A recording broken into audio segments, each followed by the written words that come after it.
Other communication networks are an increasingly important force, allowing the global dissemination of ideas and affording individuals instant connection with an ever-growing majority of the world's population. Despite this connectivity, borders, ethnicity, and religious differences continue to divide humanity, nations, and even cities, and remain a constant threat to security. Meeting these challenges and taking advantage of these opportunities will require nimble and effective diplomacy. This panel will seek to understand the role of diplomacy in our changing world, how it must adapt, its challenges moving forward, and where its future lies. Before our first speaker is introduced, I want to go over the format of today's discussion. Each panelist has been asked to make introductory remarks of 10 to 12 minutes, which will be followed by discussion among the panelists. After that, we're going to open it up to a Q&A session with the audience. I'd like to call up David to introduce Ambassador Feldman.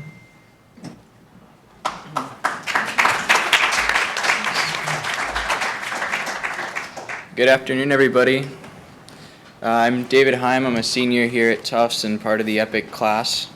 And it's my pleasure this afternoon to introduce Ambassador Dan Feldman and to present him with the Robert and Joanne Benditson Public Diplomacy Award as part of the Benditson Public Diplomacy Initiative in recognition of his distinguished public service and his efforts to resolve inequity in the world. Mr. Feldman served as Special Representative for Afghanistan and Pakistan at the U.S. State Department, during which time he was given the rank of ambassador. And Ambassador Feldman had been the highest ranking official at the State Department, responsible for relations with those two countries, acting as the key diplomatic strategist, actively shaping the Obama administration's policies for the region. He oversaw all economic growth initiatives and successful mediation of the Afghan presidential elections. While at the State Department, he was a principal advisor to Secretaries John Kerry and Hillary Clinton on issues related to South Asia, Pakistan, and Afghanistan. He also represented the United States at multilateral forums regarding Afghanistan and Pakistan arranged by the United Nations, the World Bank, the IMF, the World Food Program. From 2009 to 2014, he served as deputy to Ambassador Richard Holbrooke. Ambassador Feldman was awarded the State Department's two highest awards, the Secretary's Distinguished Service Award in 2015 and the Secretary's Distinguished Honor Award in 2013. Ambassador Feldman also served as counsel on the U.S. Senate Committee on Homeland Security and Governmental Affairs and in the Clinton administration as Director of Multilateral and Humanitarian Affairs on the National Security Council. Ambassador Feldman is also a life member of the Council on Foreign Relations. Ambassador Feldman currently leads the corporate social responsibility practice for Aiken Gump, a global law firm headquartered in Washington, D.C.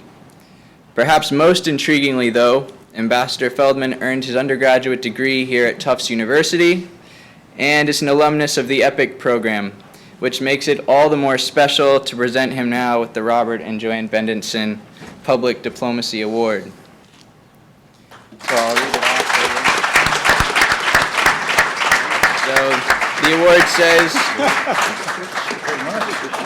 to Ambassador Daniel Feldman, in recognition of your integrity and your distinguished career in public service, and seeking to bring about reconciliation and promote cooperation, especially in Afghanistan and Pakistan. Thank you very much.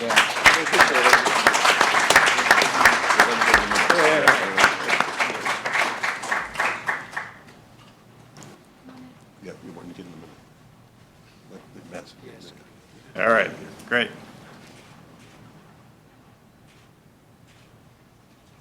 Thank you. I really appreciate it. And this is truly, truly a surprise. I found out about 1 minute ago from its sponsor, and I am incredibly honored to receive this. I hope it doesn't mean that my career in government and public service is over, because I still think of myself far more as sitting in these chairs listening to people than being at the tail end of a career. But it's been a remarkable 25 plus years since I graduated here. I thought certainly one of the most remarkable and transformative events of my time here was participation in the second EPIIC Symposium, along with Heather Berry, the issue on covert action. It certainly led to or helped to crystallize a real lifelong commitment to to diplomacy, to the role of public service, and to the ability to have real impact on one's environment, leading me first to graduate schools in Africa and Asia, and then ultimately having this remarkable opportunity to serve as Ambassador Richard Holbrooke's deputy and then succeeding him. And so as I was it was a particularly poignant moment when I took the position that Ambassador Holbrooke once held. The fact that last time I think I was at this campus was when he received this from you, and the ability to have a similar award grace my desk, I greatly appreciate. So thank you very much. Thank you.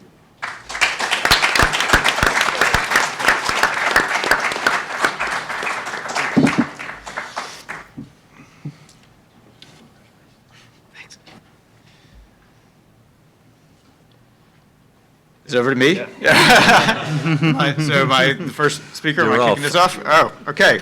Well, great segue.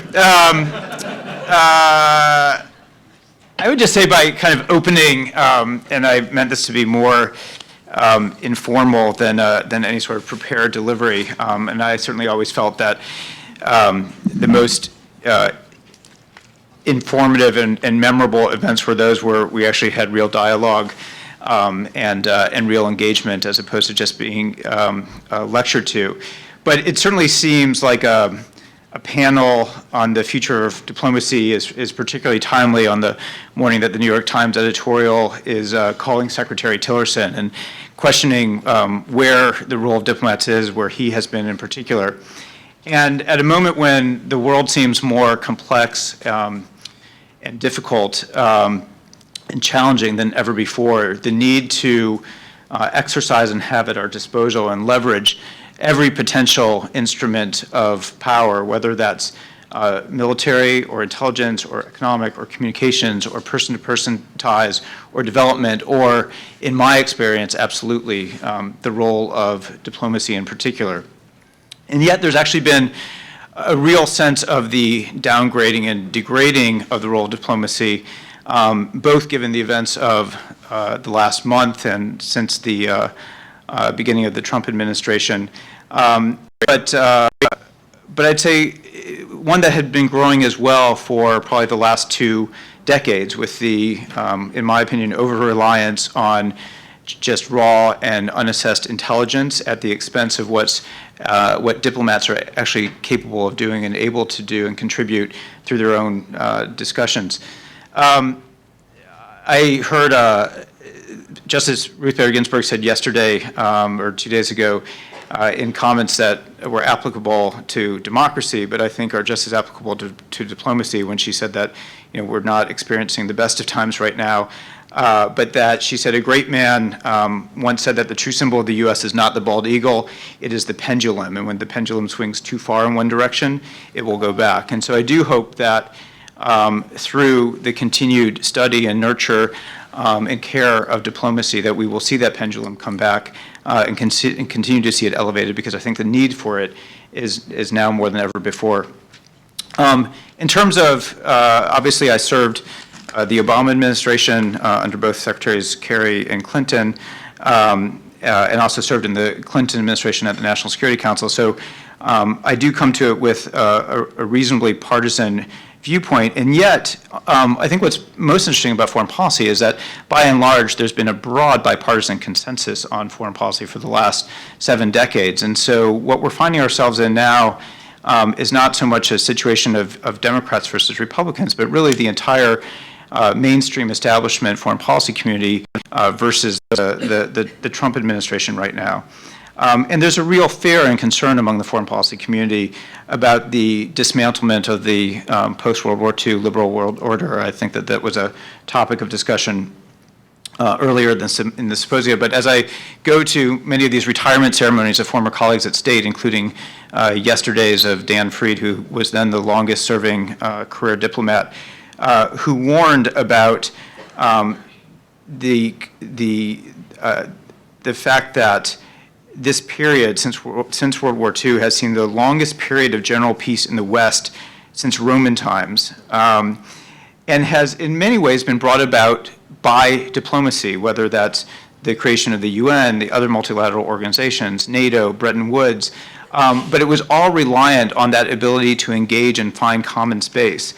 And in throwing out that liberal world order, which I hope we won't do, but certainly seems like there are sympathies to doing that within the administration, we do it very much at our own peril. I noted in the CPAC conference this past week that Steve Bannon talked about our 3 buckets and lines of work, and he said he divided them into 3 vertical buckets. The first is national security and sovereignty, and this is a quote, and that's your intelligence, the Defense Department, Homeland Security. There is no mention of the State Department or the role of diplomacy. His second bucket was on economic nationalism, and the third was the deconstruction of the administrative state. We see it in the president's seeming disdain, I think, for diplomats, certainly preferring to surround himself solely with generals. I certainly don't think that there's a problem with some generals, and even perhaps all the ones that he has to date, but there has to be a balance. And I know that even within very senior officer corps of the military, there is a concern on the over-reliance right now on the military.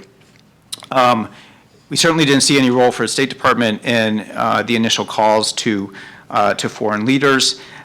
We haven't seen it within the NSC, which has been peopled very unusually, again, in both Democratic and Republican administrations to date. It has been filled by detailees across the interagency, so military and intel community, but also state, treasury, USAID, and others, where there's almost exclusively been hired military and military intelligence officers to date. We'll have to see what General McMaster does when he takes over, but I think it would be an interesting thing to watch.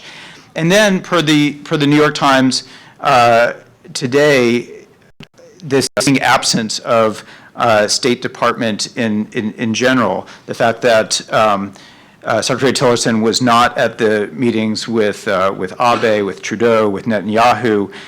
In fact, the one State Department, the acting deputy who came for the meeting with Netanyahu was turned away, which would have been unheard of, I think, in any prior administration.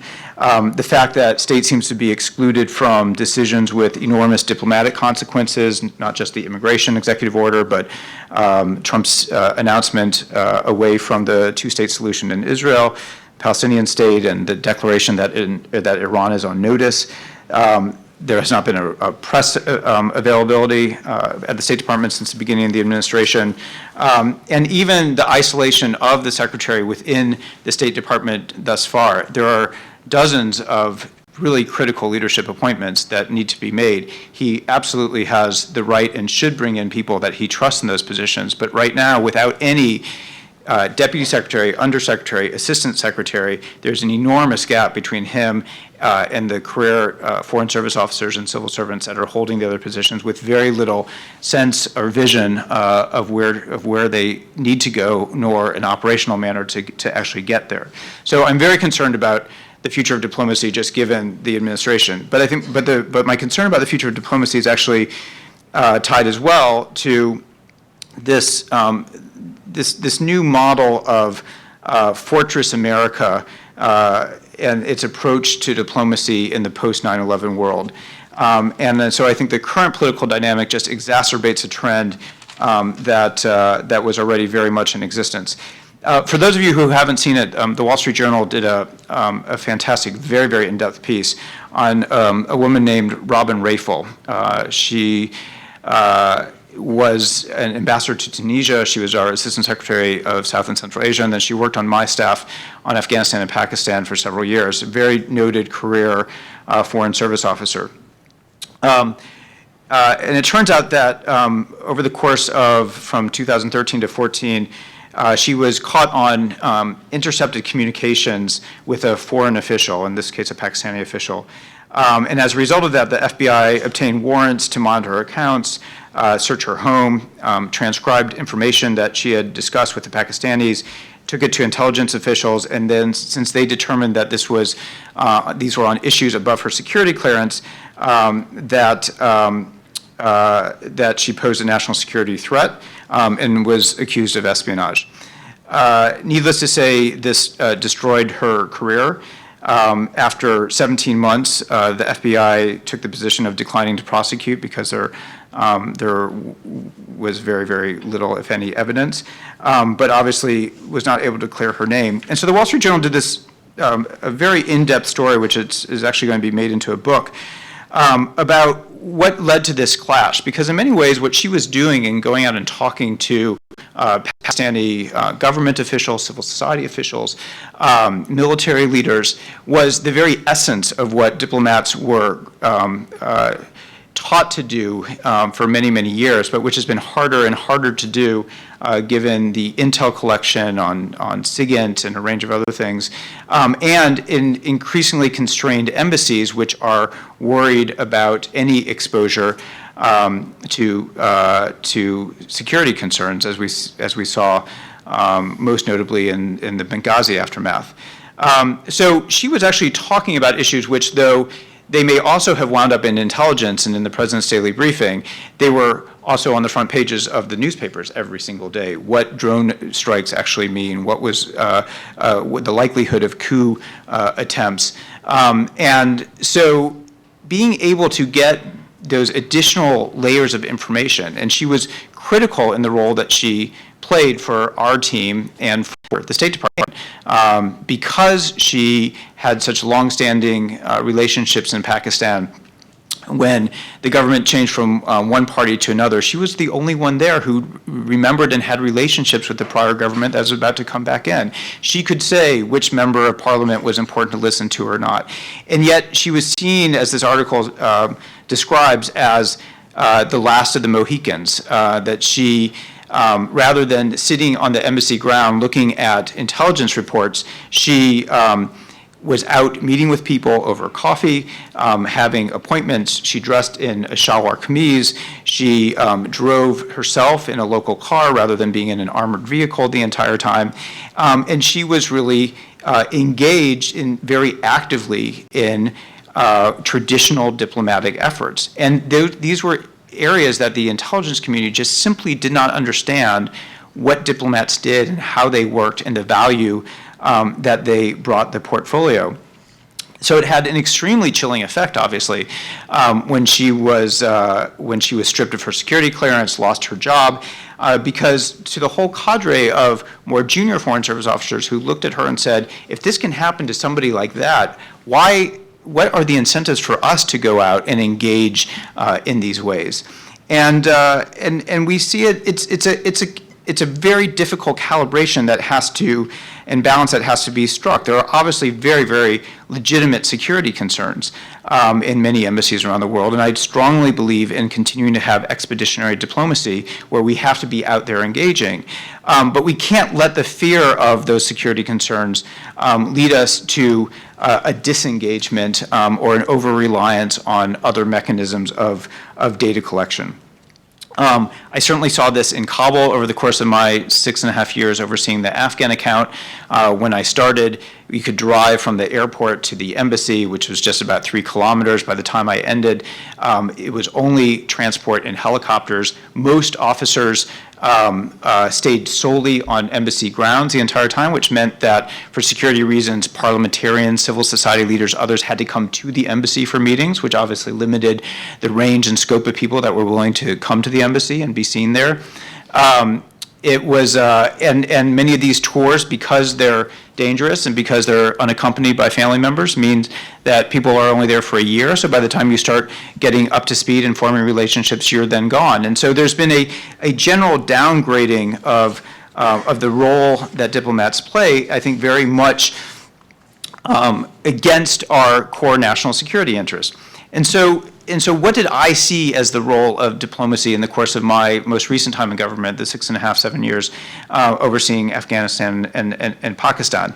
It's interesting because whenever I testified to Congress, you would inevitably run up against very skeptical members of Congress that looked at this as purely a military exercise, up to 150,000 troops there, 100,000 of which were American at its height, and they did not see the value of a joint civilian-military leadership exercise. And yet, and I remember speaking of Ambassador Holbrooke, over the last few years, General Petraeus has said several times, Ambassador Holbrooke was my civilian wingman, whereas actually in life, until he died at the end of 2010, Holbrooke was always fond of saying, oh, Petraeus was my military wingman, in terms of who was actually leading the efforts there. And so recognizing that Afghanistan is still a very, very fragile state and has had some security deterioration, certainly even over the last year, there have been enormous accomplishments, obviously, in Afghanistan over the last 15, 16 years. The access to education, the improved role of women and girls, the health reforms on longevity and independent media, infrastructure, GDP growth.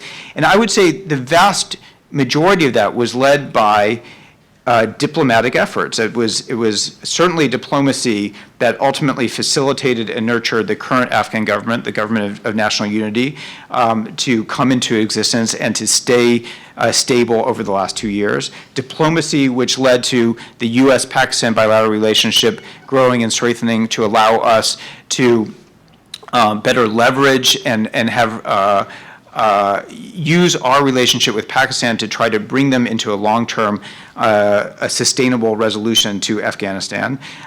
It was diplomacy that has highlighted and focused and improved the lives of women and girls.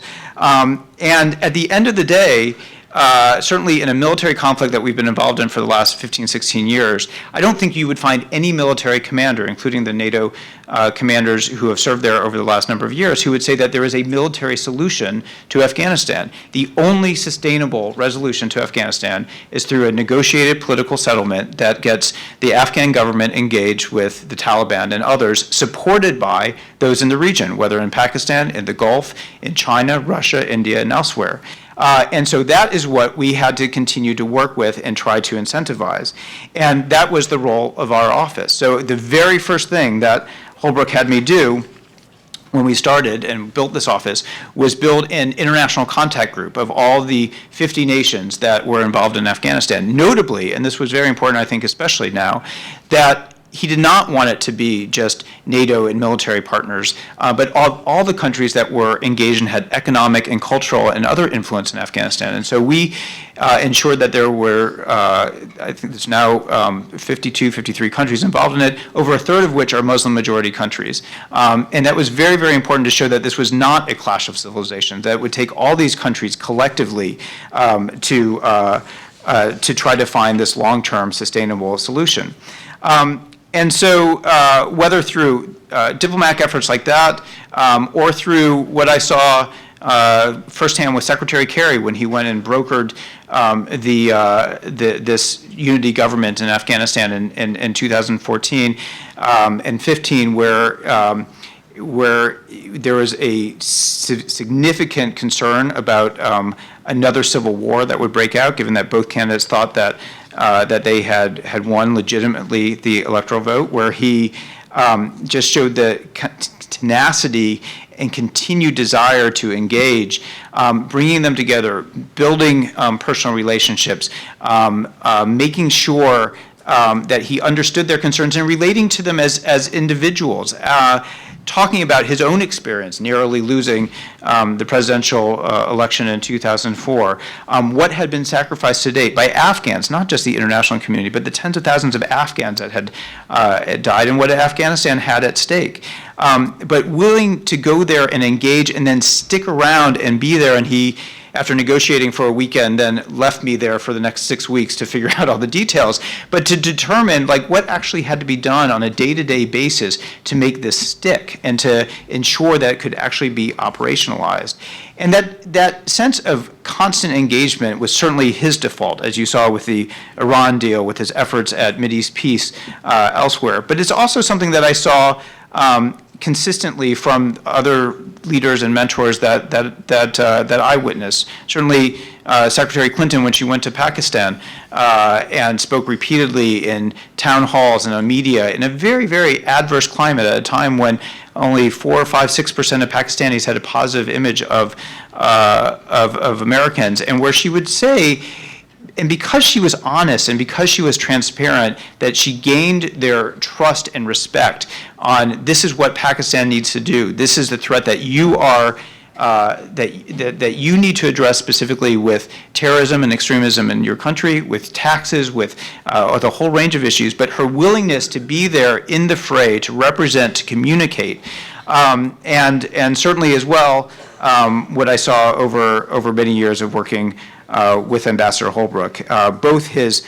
I think that members of this class saw the film that his son made of him, called The Diplomat as well, and focused on that energy and heat and passion, but also just as much on his strategic sense and how to craft the right tables, literally and figuratively. One of his sayings was no detail is too small, and he would pore over dinner seatings, who sat next to whom, what they would talk about, how to generate a particular conversation, and to connect with them on a very personal level. What is driving you? What do you want for your children? How can we help to achieve that? And then working backwards from that into a broader strategic sense of how to use diplomacy to our own national security interests. And that is what I think is sorely missing across the board, what I fear will further deteriorate over the next few years. But I do hope that with many of you in this room and others, that pendulum will swing back, and that we will have a more even-handed and calibrated approach to how to best execute and deliver on our security interests. Thank you, Ambassador Feldman.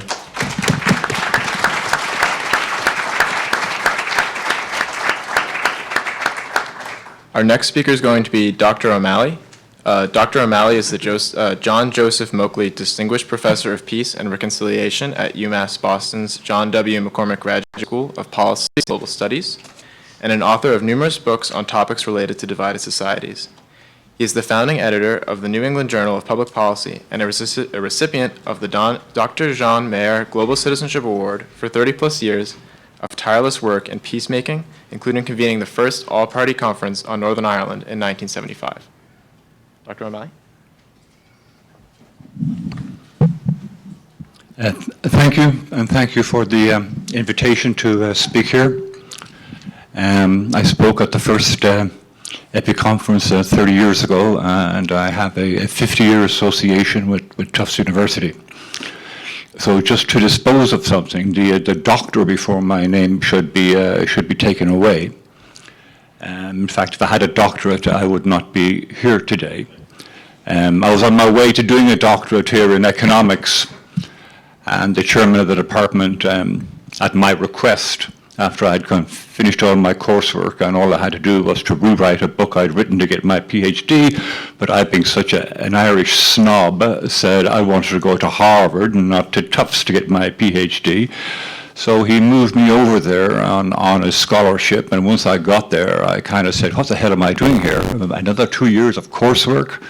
So at that time, Muhammad Ali, probably the man I've had most in my lifetime, and was making his comeback after having been banned for boxing for his stand against the Vietnam War. I thought I'd take the entire scholarship. And this is when I was at a bar in Cambridge. And I thought I'd take the entire scholarship and put it on Muhammad Ali, and if he won with the odds, I could enjoy a very comfortable couple of years at Harvard. And if he lost, well, that was the end of that career. Well, as it turned out, that was the one damn fight he lost. And that was the end of that career. And when he died, I wrote a piece called "Thank You, Muhammad Ali. Thank you for losing," because I would not be sitting at this table. I would not be in this business of conflicts. I find myself in a very kind of strange position here at this table.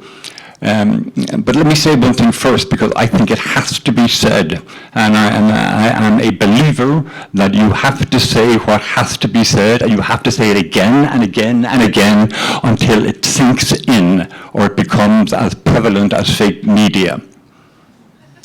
On the 9th of August 1974, I sat in that same bar in Cambridge, the Parent Stars, if you want to go and have a drink, it's still there, and we opened champagne bottles celebrating the resignation of Richard Nixon as President of the United States and his indictment, impeachment.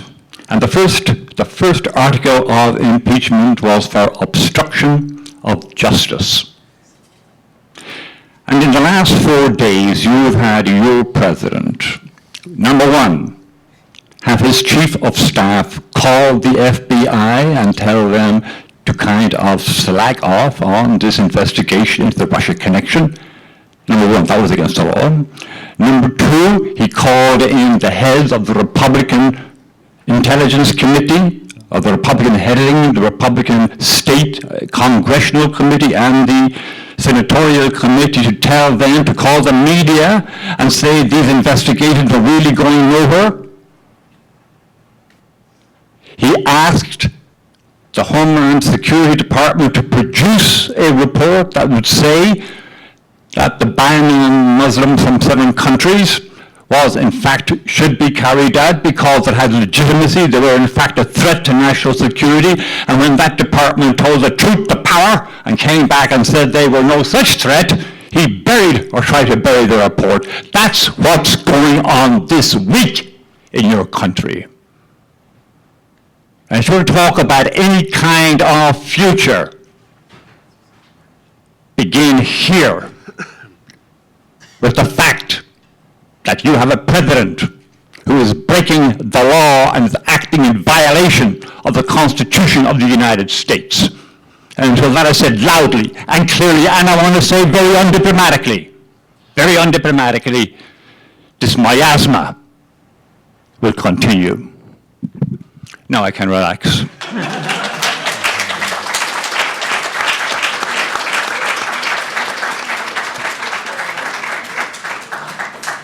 You know, most of you are young, and you were not around in the era of the 1970s. Somebody turn off my microphone already? You know, around in the 1970s, you forget what it was like, and most adults have forgotten what it was like to go through a protracted period where what began with a simple burglary ending up with the impeachment of a president. And, you know, I wondered whether I should prepare remarks for this or not prepare remarks or follow the ambassador. But it struck me that if Hillary Clinton had been elected president, the entire tone of this conference would be different. We'd not be talking about the possible end of the liberal world order. That's the last, as the ambassador said, so successfully and kept Europe out of a war for 70 years. Wouldn't be talking about a lot of things. And this says a lot about how do we deal with the future when any form of the future is so absolutely imprecise that you can take a couple of 100,000 votes in states like Wisconsin, Pennsylvania, North Carolina, and you would have had a different outcome to the election. So is there an element of chance here that's dictating the way in which we are reacting and the policies that are being pursued? And what does that mean? What does that mean for diplomats? And what does it mean, and I can't answer this, and maybe the ambassador can, what does it mean for career diplomats who find themselves like in direct opposition to some of the policies being promulgated? I mean, when I refer to the intelligence reports on the involvement of Russia and possible not just in hacking but in other areas of this election is an incredibly serious thing for the country. And the fact that that would become a partisan issue is, to my mind, and I'm not an American citizen, is to my mind absolutely mind-boggling. It's just mind-boggling that so little attention is being paid to it, and that Republicans will roll over and put partisanship before patriotism. I mean, this is basic stuff in a civics class. It's not sophisticated. And how do career diplomats trained to try to speak truth to power, trained to try, as a Chinese philosopher put it when he defined diplomacy, to find the best way to subdue your opponent without actually fighting? How do they stand for moral principle in the face of this terrain? How do they do that? Do they resign? And I'm serious about this because I did a lot of reading after Mr. Trump was elected president, and having followed the campaign, my God, night and day for 2 years, and having gone through a marathon of just of television bashing the night of the election. I didn't go to bed for, I think, 36 hours straight. Even though we all knew the outcome, I was just glued to that television set. You weren't back at the same bar in Cambridge? You better believe it, and they stayed open. And as the count went on, the drink flowed and flowed. How do you take, yeah, I did a lot of reading on the rise of Hitler and Mussolini and how that was covered in the New York Times in the late 1920s and 1930s. And we forget that both Mussolini and Hitler were elected by a majority. They were elected democratically. And yet the signs of decay became apparent very easily. First of all, they were treated as jokes, absolute jokes, by the press. You know, a silly little man with a mustache and this pompous man who had his chest thrust out. We laughed and laughed and laughed, and we see what happened. And no one stood up. When things started to go bad in Germany early on, good career diplomats did nothing. They did what their governments asked them to do. Now, I want to leave a lot of time for you to answer questions, so I will just make one point and then turn things over. And that is that, to me, there were two significant developments to me in the last month. One was the discovery this week of 7 exoplanets, 40 light years away, a mere 235 trillion miles, that might have habitable life. And we have become so dumbed down by social media, our imaginations have become so dumbed down, is that the coverage of this has been so infinitesimal, and we're dealing with matters of the size of the cosmos, infinity, the unimaginable. Life on another planet going from being possible to being probable. And if we want to talk about the future, which future are we talking about? Is that a future there'll be some time that we'll have to address in some form? But let's take the current one. I'll take one example, North Korea. The second thing that was huge import, to me at least, was the computer Libertas. This is the computer that beat 4 of the best poker players in the world over a period of 21 days. The computer began by losing in the first 7 or 8 days, and then it was recharged every night with a supercomputer that took everything that had happened that day, fed it back in. And this computer learned how to bluff, because unlike chess or Go, where there are a finite number of possibilities, with poker there's an infinite number of possibilities, and sometimes the winning hand is the worst hand, but you don't even get to see that hand because the winner is bluffing. And unless you pay to see his or her hand, you don't see the hand. And let the computer learned how to bluff better than human beings. So I say North Korea, and to me, this may be a direction diplomacy will have to take, or the tools will have to use, is that it seems to me with a situation now where North Korea is on the verge of a nuclear breakout. And this is game-changing. And what do we do? Not just the United States, what does the international community? Well, sanctions have been tried in the past, and sanctions didn't get very far. Threats of one kind or another were tried, they didn't work. At one period of time there were negotiations, and for quite a period of time, and there was a pause in the production of nuclear fuel, and they didn't work. So if a country is on the verge, or has, and you don't quite know,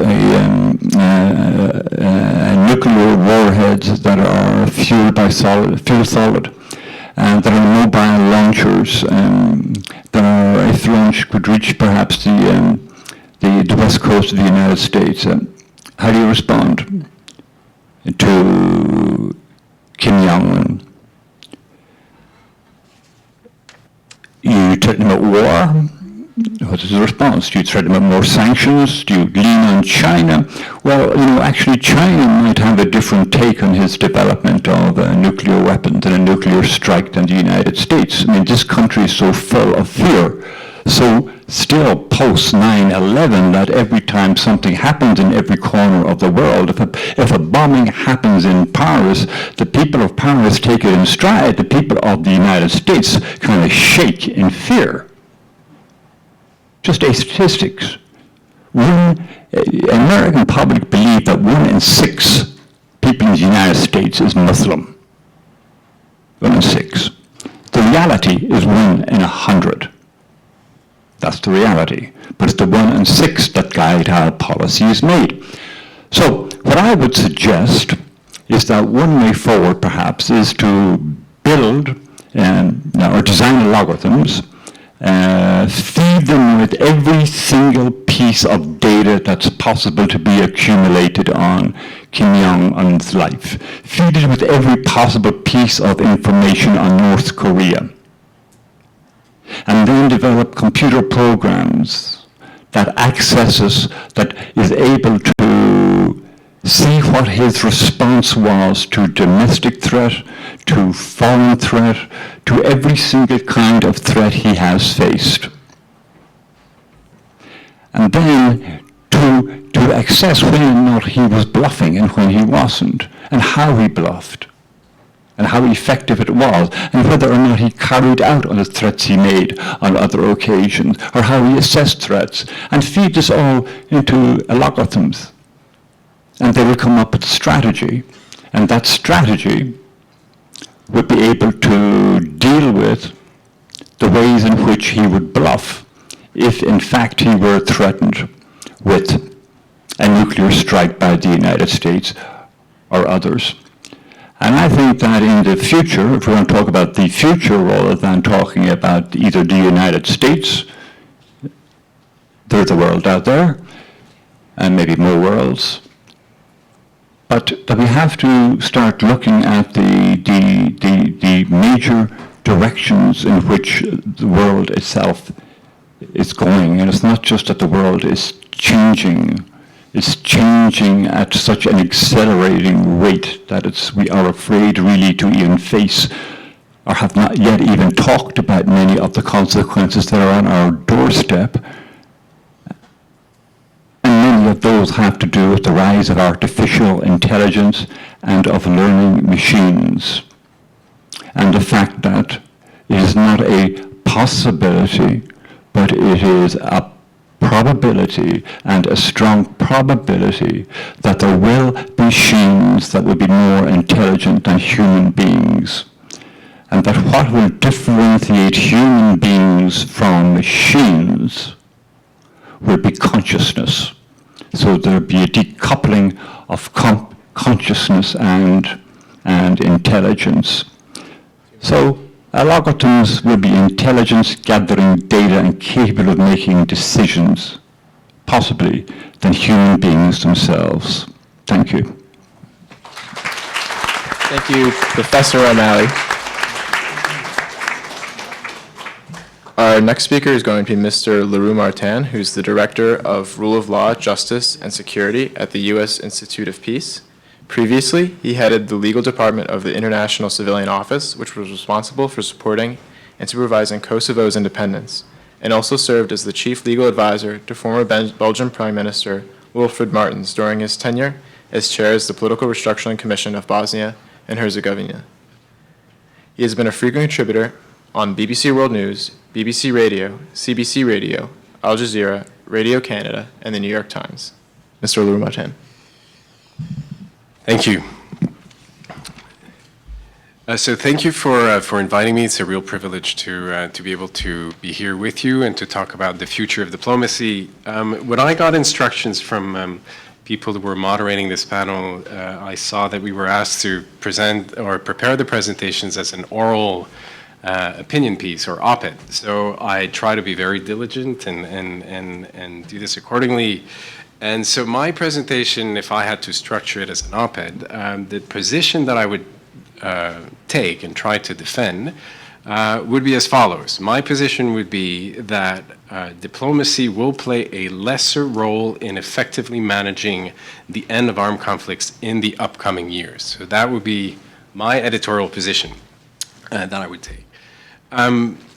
And there's been an evolution in my thinking about this, because just 4 or 5 years ago, I had exactly the opposite position, which might undermine the credibility of what I'm going to say today and how it will stick. But I had exactly the opposite opinion 4 or 5 years ago when I was working on a book which I published, which reflects on the experience and my personal experience with the peace implementation process in Bosnia and Herzegovina. And at that time, my sense is that diplomacy was well positioned to be reinvigorated by the new challenges and would be playing a greater role in managing the end of armed conflicts. And the reason why I was taking that position was as follows. For me, as I was reflecting on the experience coming out of Bosnia and Kosovo and writing this book, what appeared clearly as I was thinking about this is that the role and the evolution of the role of diplomacy was very much tied to Yes, you want me to speak up a little bit? Okay. Let me bring this up. So for me, the role of diplomacy was very much tied, and the evolution of the role of diplomacy was tied to the evolution of the use of military force in managing the international environment. And as I was thinking about this, what occurred to me while thinking about the evolution of diplomacy is that if you looked at the international system, that military force or war was no longer being used by powerful states to manage relationships or try to solve or address conflicts amongst themselves. That being said, war had not disappeared. And if you look at the last 30 to 40 years, war did not disappear, but shifted away from a powerful center to the periphery of a group of powerful states. So war was being waged and continues to be waged at the periphery of this group of powerful states. And so powerful states did rely on military force, but did so in ways by which they could manage wars at the periphery or at their periphery. And that had an important implication not only on military force, but on diplomacy. Insofar as the type and the manner in which military force is used when you intervene, or when these groups of powerful states intervene in what I call wars of management at the periphery, they no longer used military force like military force was used at the beginning of the 20th century in these large interstate military conflicts where force is applied comprehensively in order to achieve a definite political objective.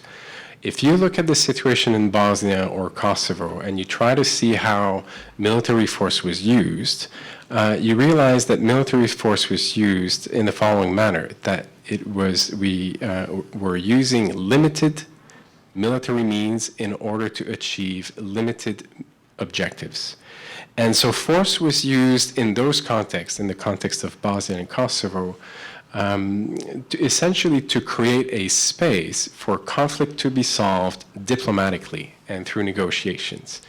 And in many ways, when I was looking at this evolution, my thinking was that this evolution from the military side was creating numerous and important opportunities for diplomacy to be effective and to be active. And so in the 90s and the 2000s, appeared, and Richard Holbrooke was very much at the forefront of that, but there was a strain of diplomacy called coercive diplomacy, so by which states or a group of states would combine military force and diplomacy in order to achieve certain objectives. And in the case of Kosovo and Bosnia, that objective was to bring the parties to solve a specific violent conflict through negotiations and then through a peace process. And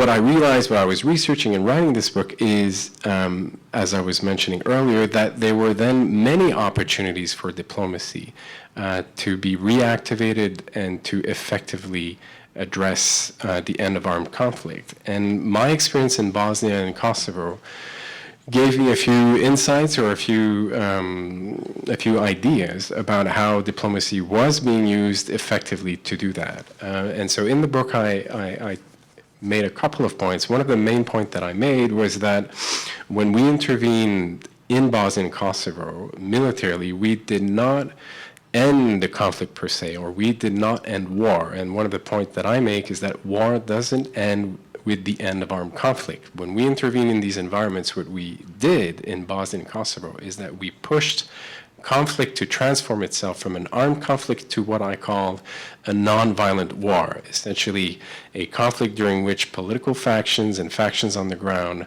continue to pursue wartime objectives, but instead of using violence or armed means to do that, they switch to non-violent means. They switch to political means or legal means. And in that sense, it is the primary role of responsibility to manage those non-violent wars after a peace agreement. And I think diplomacy is very well positioned to do that and is primarily positioned to do that. The second insight from the book was that I was suggesting this notion of non-violent insurgencies. And going back to my experience in Bosnia and Kosovo, for me it was clear that factions in a peace process or in fragile states could seek to undermine or overthrow the power of fragile state structures or peace processes through nonviolent means by using politics or by using legal means to challenge certain processes. And the examples in Bosnia and Kosovo are numerous. Parties could rely on referendums. They could try to challenge specific laws that are adopted to strengthen central governments before the constitutional court, so that there's a whole series of actions that can be taken by factions to undermine or overthrow the power of fragile state institutions, which in the book I try to call nonviolent insurgency. And that means that then there is a role for diplomacy, a primary role and responsibility for diplomacy to protect those peace processes in those fragile states and to do what the book called, to be able to launch what I call a form of diplomatic counterinsurgency. So by using diplomacy in order to neutralize political and legal attacks against state. And the example in Kosovo, when Kosovo became independent in 2008, were as follows. As soon as I started working in Kosovo, Belgrade, the Serbian government, launched itself into a very comprehensive diplomatic effort to block international recognitions of Kosovo. The US, Canada, Western states were on their side launching comprehensive diplomatic operations in order to stimulate the number of recognitions of Kosovo. So you see how the conflict over Kosovo's status that was playing on the battlefield transposed itself into a non-violent or diplomatic conflict. At the same time, while I was there, Serbian diplomacy also managed to successfully launch before the International Court of Justice a case that challenged the very legality of Kosovo's declaration of independence, which means, again, that diplomats and lawyers were all active on both sides in order to try to either push for the challenge or protect the Kosovo state against such challenge. So that is another example of how a violent conflict morphed into a nonviolent conflict and the role of diplomacy.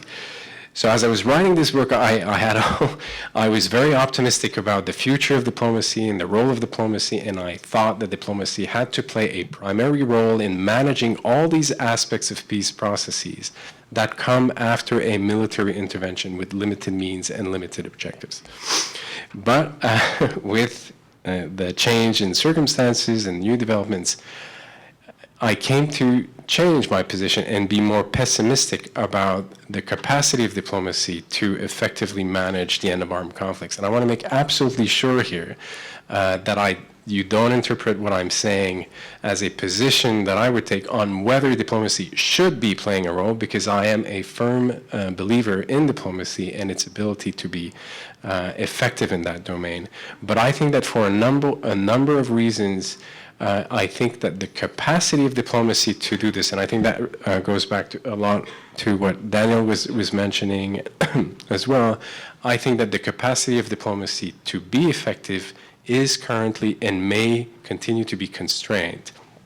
And I see three main reasons here, or three main constraints that might suffocate the capacity of diplomacy to be active in the upcoming years. The first one is a shift in the distribution of power at the international level, which I think constrains the ability of either a state or a group of states to conduct coercive diplomacy. The capacity of the United States and the Western states to affect outcomes is not the same as it was in the 1990s or early 2000 when we designed diplomatic and military operations vis-a-vis Kosovo and Bosnia. To give, I think, an illustration of that difference, it would be very difficult, not impossible, but I think it would be very difficult for us to imagine today the ability of the U.S. to gather on a U.S. military base in Dayton, Ohio, the leaders of 3 warring states and force them to come to an agreement and to stay on this military base, which is essentially what Richard Holbrooke did in 1995. And in addition to that, to have the full backing of the European Union, which would include the backing of the United Kingdom, which is no longer in the UK, and to be able to do this and to come to an agreement without China or Russia objecting to this diplomatic effort. So if we try to imagine what was done in 1995 by Richard Holbrooke and his team, which led to the end of armed conflict in Bosnia, I think it would be very hard to imagine how this could be done today.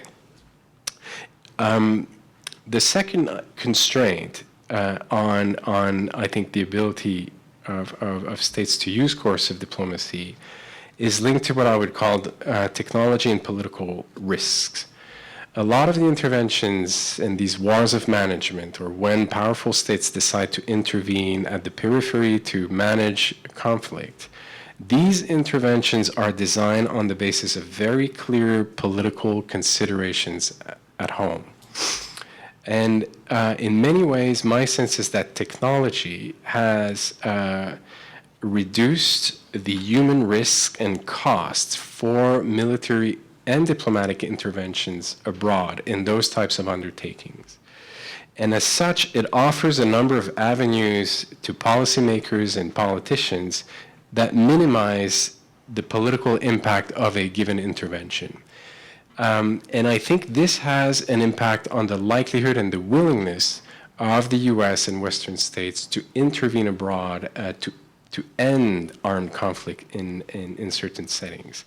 It is very difficult to see how we could replicate, using Dayton again, how we could replicate or produce another Dayton agreement on the basis of limited drone strikes alone. It could be possible, and there are military experts here, and Daniel could see how we could combine force and diplomacy to do that. I'm not saying it's impossible, but I think it would be very difficult to reproduce or replicate Dayton simply by relying on a limited series of drone strikes in a given environment. The third source of constraint, and this is my last point, is I think led to what I would consider to be a limited or a more limited capacity for the United States to act as a system operator in the international system. And from experience and from what I've seen, at least on the peace implementation process side, it is crucial to be able to rely on an actor like the United States that was able to act collectively, manage coalitions, but still was able to set the agenda, inject momentum, and keep a strategic focus on a given peace effort. And you see it when you work in these environments, you see how important and how crucial this role and the existence of a primary system operator is in order to successfully conduct diplomacy and manage conflict in these environments. And my sense, looking at the environment today, is that for a number of reasons, either temporarily or maybe more permanently, the U.S. is in a lesser position to act as an effective systems operator. I think that the interventions in Iraq, in Afghanistan, and to a certain extent in Libya, have really had an impact on the ability of policymakers to mobilize public opinion for those kinds of interventions and to act as a system operator. I also think that the isolationist political currents are having a clear and direct impact on the willingness and capacity of policymakers to use diplomacy to address violent conflicts. And I think, lastly, that this isolationist trend has a clear impact on the ability of the United States to, and has an impact on its convening power, on its ability to speak and with credibility and the ability to gather wide coalitions that are required to manage all the interconnections of these complex conflict systems. And so the isolationism, I think that we're seeing now, it clearly has an impact on the ability of a system operator to act as a convening authority, which is necessary for those types of processes. So for all these reasons, I came to change, and I hope that I changed my opinion temporarily, but my editorial position for today would be that for the upcoming years, diplomacy will play a lesser role in effectively managing the end of armed conflicts in certain areas. Thank you.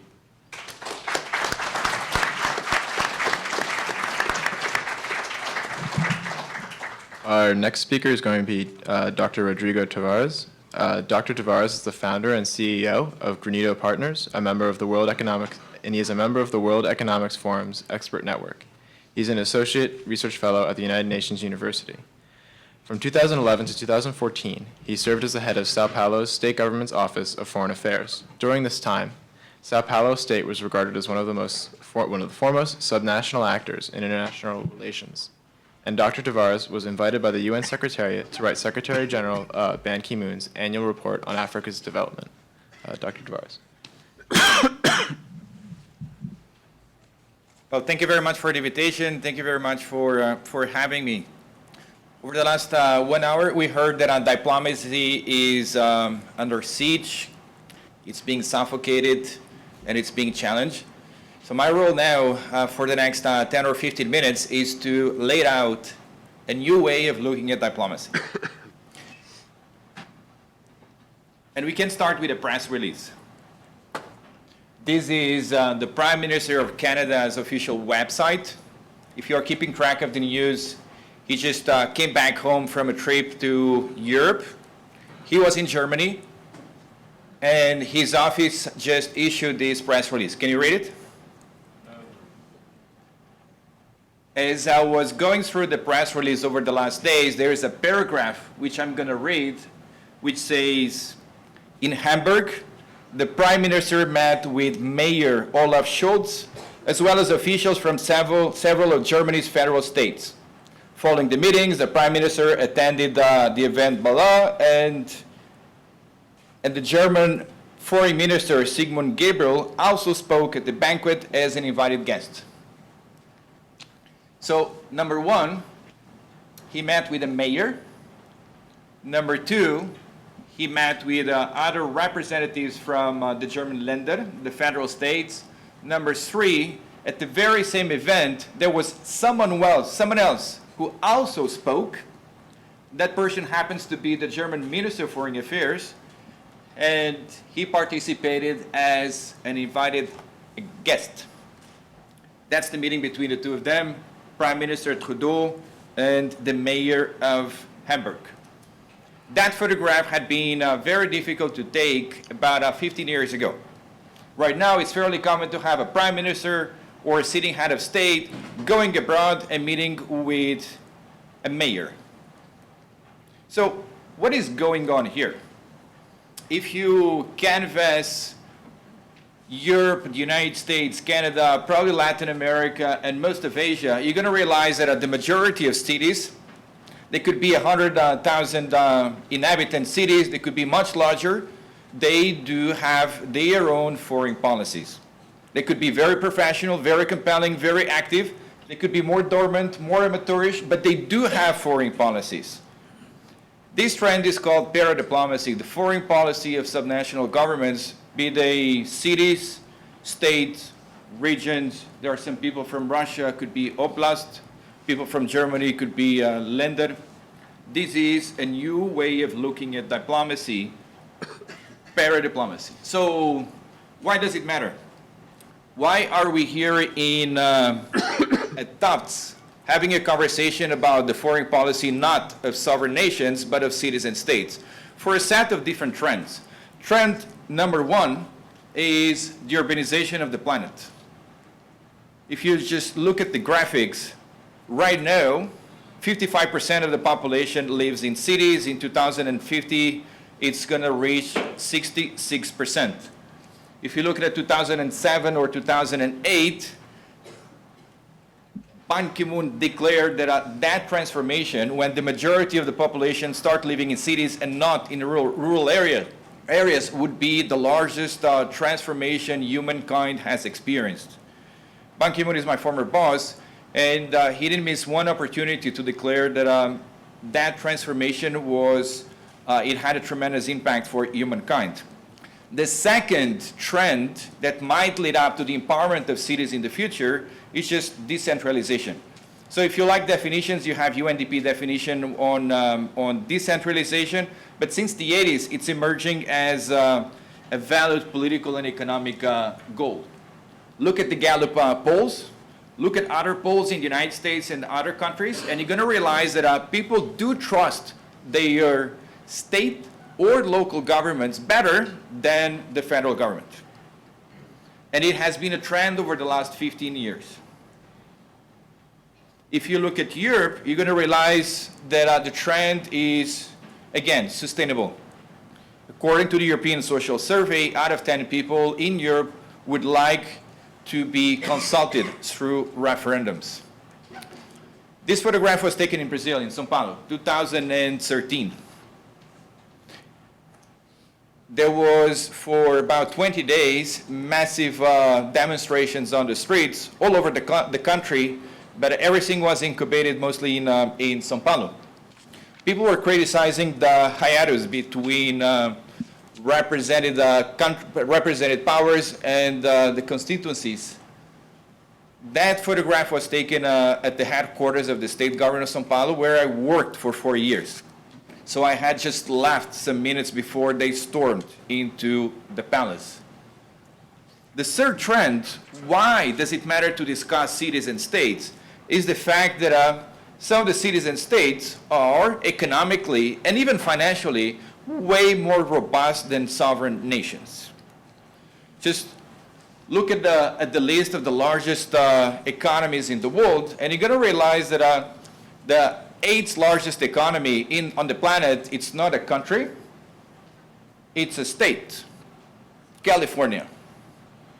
In the same way, you can just realize that among the 30 largest economies in the world, ranked by GDP, 12 are subnational.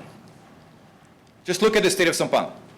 If you put together the economies of Paraguay, Uruguay, Bolivia, Ecuador, and Argentina together, it will be smaller than the economy of the state of São Paulo alone.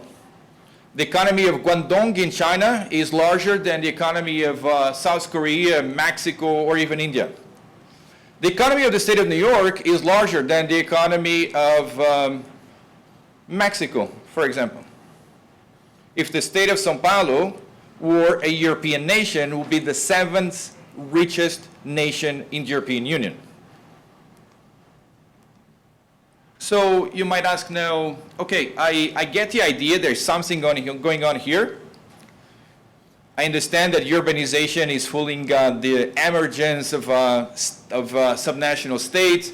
I understand that decentralization is another important force. I understand that some subnational economies are much larger than countries, and we should be paying attention to that. But is that a new phenomenon? The answer is not necessarily so. So it's an emerging phenomenon. Cities and states are playing important roles in foreign affairs, but it's not necessarily new. The first international agreements for the EU who like history, I did some research on this when I was at Harvard. And don't worry, I was accepted at Harvard after being rejected at Tufts. So I didn't have the same problem as O'Malley there. But when I was at Harvard, I was doing some research on the foreign affairs of cities and states, on the competitiveness of subnational governments. And again, if you like history, in 30 seconds, the first international agreement signed by a subnational government, it's this one here, signed 1907. It's the first international agreement signed by a subnational government, was signed by the government of São Paulo with the government of Japan. 6 months after this agreement was signed, there were thousands of Japanese coming into Latin America to São Paulo, and São Paulo does have the largest Japanese community outside Japan as we speak. The first diplomatic representative. If you read the literature on para-diplomacy, the Quebecois are going to tell you that they nominated the first diplomat, the first subnational diplomat, and that would be from Quebec to Paris, Monsieur Fabre in 1882.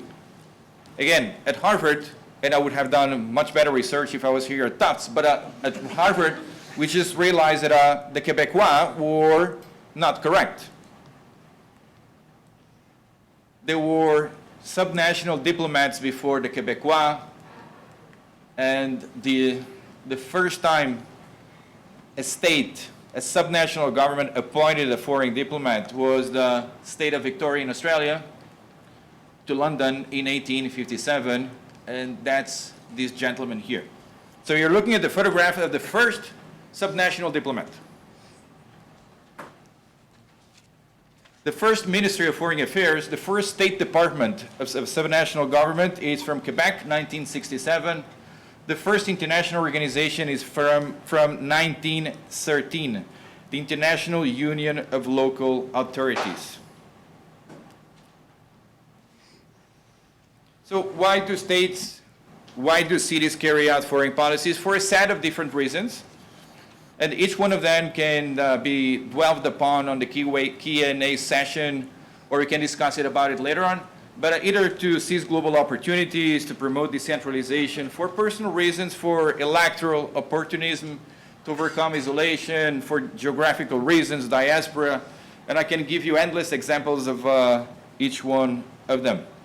Cities and states, they do have their own instruments, their own initiatives, their own practices to address their own concerns and meet their own needs. Some of them are laid out here, from audience trade missions, international agreements, participation in international networks, representatives abroad, international events, or development of foreign policies, namely on trade, promotion, and FDI. Just an example of international meetings where you have a city or state across the table. So on your right, you have the Prime Minister of the President of China, President Xi Jinping, meeting Governor Brown of California. On the top left, you have Prime Minister Benjamin Netanyahu meeting with who? Do you recognize him? The tallest person? Who is he? Governor Baker. So the governor of Massachusetts was recently in Israel, and he met up with the Prime Minister of Israel at the Prime Minister's office. On the bottom left, you have on your right, President Hollande meeting with the governor of São Paulo. Let me just press the pause button here, and let me tell you a story about this photograph. In 2011, I gathered around my team in São Paulo And I told them, listen, Sao Paulo is the 19th largest economy in the world. We are the financial capital of Latin America. We are not a country. We do not intend to be a country. We don't have any sovereign issues, but we are the largest financial center in Latin America and probably in the Southern Hemisphere. So what do you think about having bilateral, direct, formal relations with other countries? The reaction was, it's absolutely impossible. A city or state cannot have that sort of relations with other countries. It's a breach. It's a violation of international law, I heard. Nonetheless, we selected 7 countries with whom we would like to make the following proposal. Do establish formal bilateral and direct relations with us. So we came here to the United States. We knocked on the State Department's door. The ambassador was not there. I don't know exactly why, but probably he was in Afghanistan or something. But we talked to other peers. We went to Canada, we went to Germany, we went to England, we went to Argentina, we went to different countries and made that proposal. And the reaction on the other end was, it's absolutely impossible, has never been done, you are absolutely nuts. It took us about 2 years to develop an arsenal of arguments, international law arguments, to demonstrate that a subnational government could establish formal bilateral and direct relations with sovereign nations. The outcome of that intensive negotiation with 7 countries is this photograph here.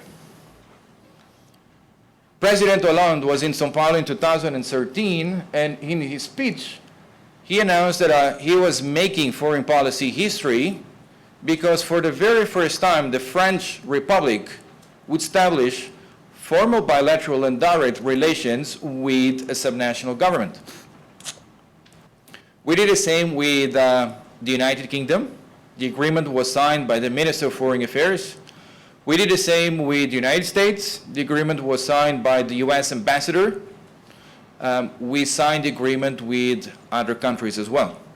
There are bilateral commissions between São Paulo and the other countries, and we negotiate and advance the specific interests of the state of São Paulo, which are not related to the specific interests of the federal government of Brazil, because the competencies are just different. Again, as foreign affairs students, several times you are just walking on the border of what you may do, but if you try to breach that border, if you try to overcome those difficulties, you can just literally make foreign policy history. At the city level, it's much easier because there is more elasticity than at the federal level, but it's possible to happen. Trade missions is just another instrument. I just put down the example of Governor Patrick, or former Governor Patrick, but between 2014 and 15, there were around 80 international trips by US governors. Another foreign policy instrument is the participation in international forums or organizations like the C40, Metropolis, or the Climate Group. The photograph on your right was taken within the frame of COP21 in Paris. It was a meeting, a global summit of mayors held by the mayor of Paris on Hidalgo. Other international networks, subnational governments in the United States, they take part, such as the US-China Governors Forum. They meet every year or every 2 years. Normally, President Xi Jinping takes part in those meetings as well, together with other governors from the United States or from China. If you look at the Chinese press, the forum is called China-US Governors Forum. If you look at the US press, the forum is called US-China and not China-US. Unlike common knowledge, cities and states, they do have representations abroad. It's not an oddity, and if you look at Canadian subnational governments, if you look at German Länder, if you look at Spanish regions, if you look at the Swedish cities, most of them, they have representations abroad. And the network of the state of Ontario, for example, or the province of Ontario in Canada, it goes up to maybe 25 representations in different countries. On the photo, you have the official representation of the German state of Baden-Württemberg in Brussels. Over the last 2 years, I worked on the book. The book, it's this one here. Please buy it because I get 10% of the cover value. And it was written while I was at the second best diplomatic school in the world, which is the Harvard Kennedy School. And there, what we did, I said second, okay? And what we did there was to gather around between 2 and 250, we just look at 250 practices coming from cities and states all over the world. So we assessed the foreign policy and the foreign experience of around 250 cities and states all over the world to map out. We mapped out all of them, and at the end we just produced the book, and it aims to be a practitioner's manual on paradiplomacy. So just look at the world as I wrap up. Look at the world in the following way. It will be my final proposition. If you are living in the United States and if you are studying at U.S. university, if you are studying foreign policy at U.S. university, and I went to Harvard, Columbia, and Berkeley to study foreign affairs or to teach or research foreign affairs, there's a natural tendency for students to incorporate the idea that the world is made up of states, sovereign nations. But there are other international players, there are other international actors which are recognized, they have autonomy, and they represent certain interests in certain communities. If you look at international organizations, for example, they are an international player. The first international organization was set up in, it was the Rhine Commission in 1815, the Commission for the Navigation of the Rhine, 1815. So you have international organizations, you have sovereign nations, you have celebrities, you have multinational companies, you have non-governmental organizations, and my final take is this one. If you really want to encapsulate, to understand the world out there, you have to bring in a new international player with foreign affairs capability, and they are cities and states. Thank you.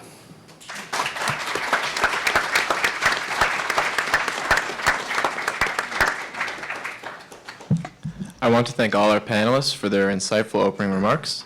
In the interest of time, we're going to move right to the Q&A. So if you could please line up in front of the two microphones, introduce yourself before asking your question, and try to direct your question at one panelist. Thank you.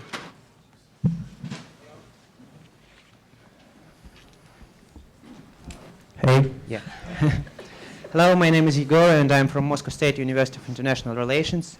And my question to Dr. Tavares, thank you for your presentation and for touching such an interesting question.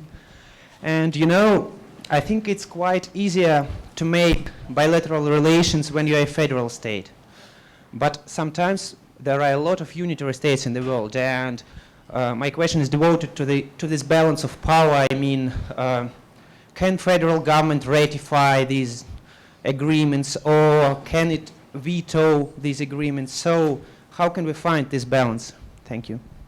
I'll answer very quickly because there are plenty of people who want to ask questions. It depends on domestic law. So there are some countries where subnational governments, they do not have treaty-making capacity, and they can sign memorandums of understanding, they can sign or adopt political declarations and other non-binding instruments. On the other hand, there are other countries which allow for cities and states to sign binding agreements. An example of that is Sweden, for example, where cities and states can do sign. It's not a federation. They can sign binding agreements. Brazil, they can sign binding agreements.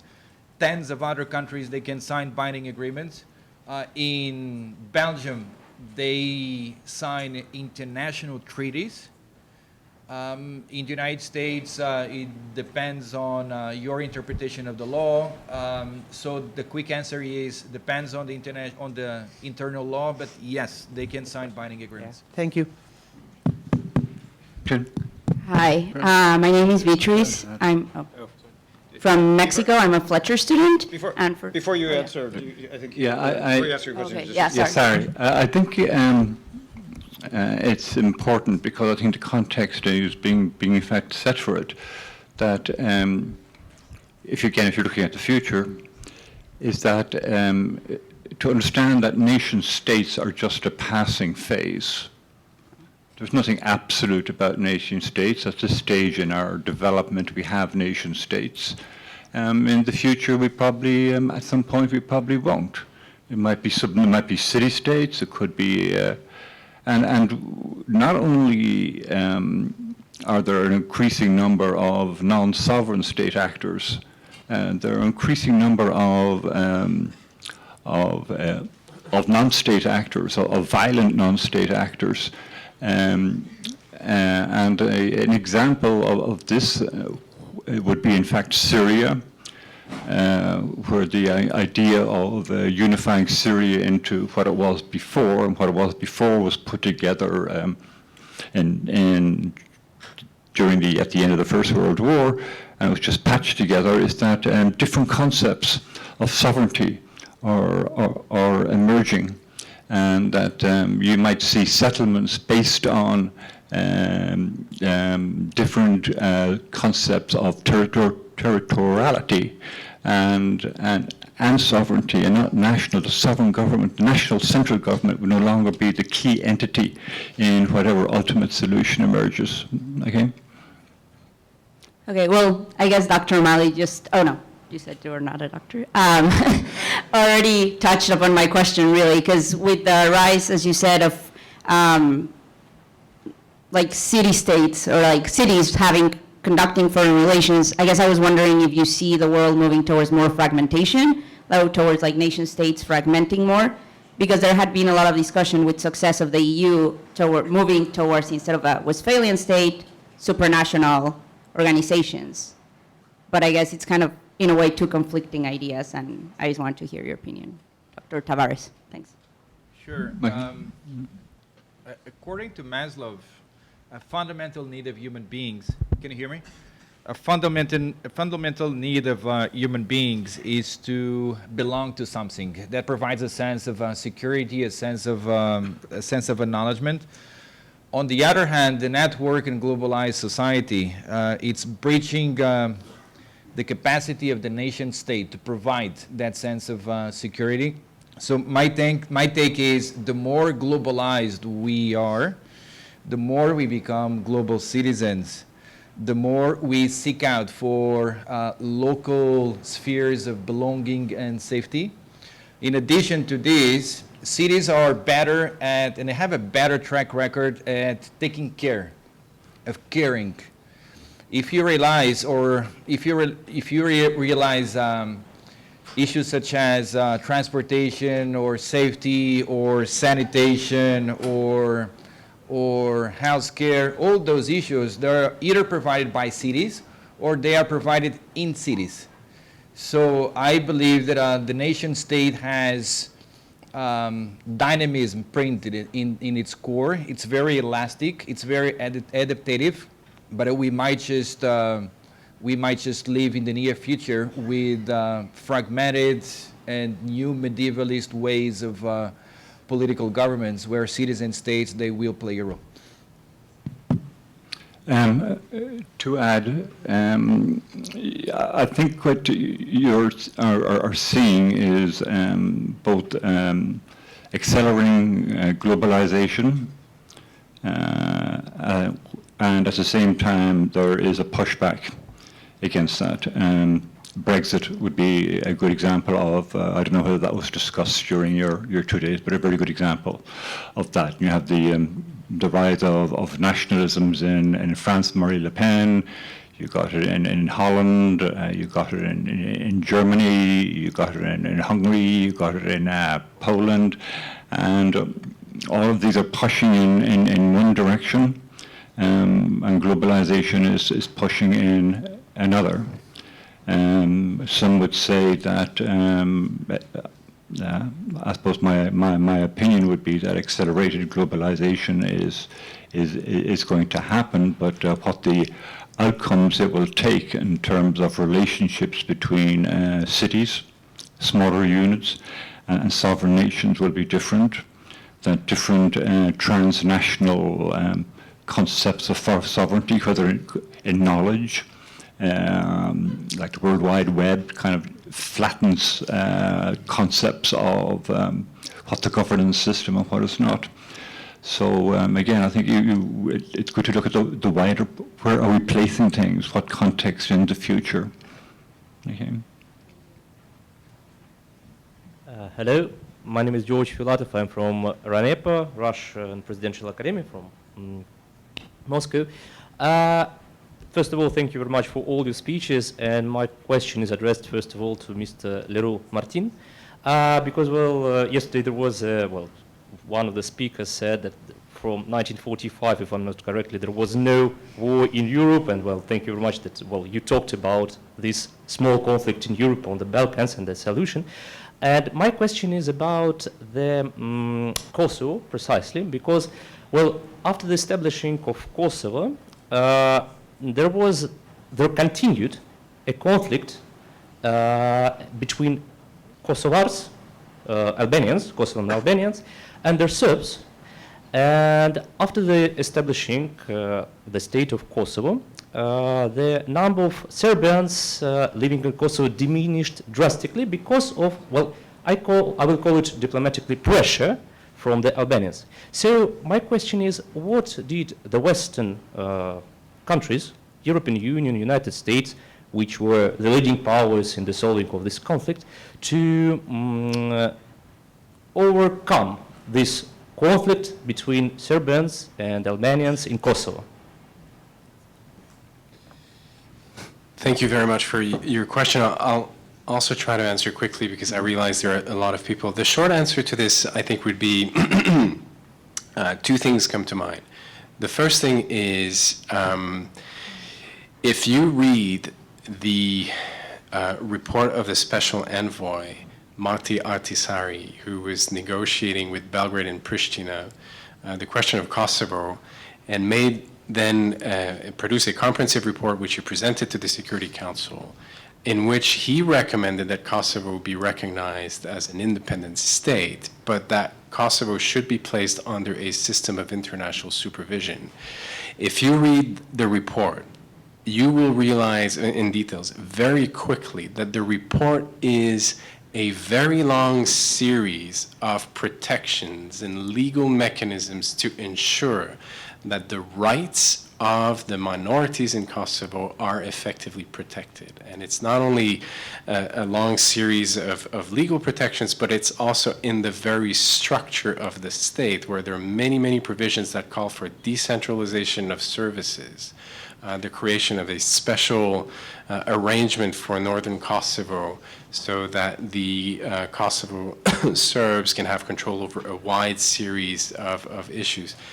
And so not only in the agreement, but also in the type of work that we did, and that I did personally for 2 years, which was hard, nitty-gritty legal work and diplomatic work and pressure on the Kosovars to make sure that they abided by those commitments that they made in their constitution and in their laws to respect the rights of the communities. So I think that would be my short answer to this. The whole international effort to manage the peace process after the Declaration of Independence was very much geared on making sure that the rights of the communities as well as their cultural and religious heritage were protected. And I can give you all sorts, many more examples, but that's essentially what an entire team of diplomats and lawyers were doing for several years. And I think that speaks to the commitment on the part of those who worked there, and also on the part of the Kosovars, to abide by those principles and those obligations. Mm-hmm. Thank you. On the left. Hi, I'm Sophia from Trinity College Dublin, and I have a question to Mr. O'Malley and Mr. Leroux Martin. So my question is, for the future of diplomacy, shouldn't we focus also on the traumatized citizens, victims, perpetrators, survivors, combatants, and the children of today to help to define their identities and avoiding conflicts such as Northern Ireland, Israel-Palestine, Sri Lanka, in Latin America, and so on? And should we support the children who are now the lost generation in Syria? What can we do? And when artificial intelligence takes place, how are we going to deal with emotions? Because they don't have any emotions to deal with. I'm deaf enough that I couldn't make out the words quite what you were saying. If you Could you repeat that a little louder, please? Oh, Yeah, I what's it? am. Okay. Sorry about that. I just can't okay. hear. Okay, I'm gonna. So for the future of diplomacy, is it better? Yes. For the future of diplomacy, shouldn't we focus on the traumatized citizens, victims, survivors, perpetrators, combatants, so on, and the children of today, and help define their identities in avoiding conflicts such as Northern Ireland, Israel, Palestine, Bosnia, Latin America, and the lost generation now in Syria? What are we going to do to make a change? And when artificial intelligence takes over control, how are we going to deal with emotions? The last part is very interesting, so I'll deal with that first. In Japan, they have socially sensitive robots. That is, these are mostly being used at the moment for the elderly. And since Japanese, particularly Japanese women, have a very long lifespan, and there's an imbalance between the male-female ratio, you have robotic, socially sensitive teddy bears, which can respond to the mood of the person. So if the woman or the man is sad, the robot can respond in a way that consoles. If it is happy, it can respond in a way. This is now, right now, as we're kind of, this has been there, so that in the future, this I do not think would be any kind of barrier at all. But I go back to saying you must make a distinction again between intelligence, between emotion, and consciousness. That consciousness is not emotion, and emotion is not consciousness. Regarding the children of conflict, are you saying who are lost?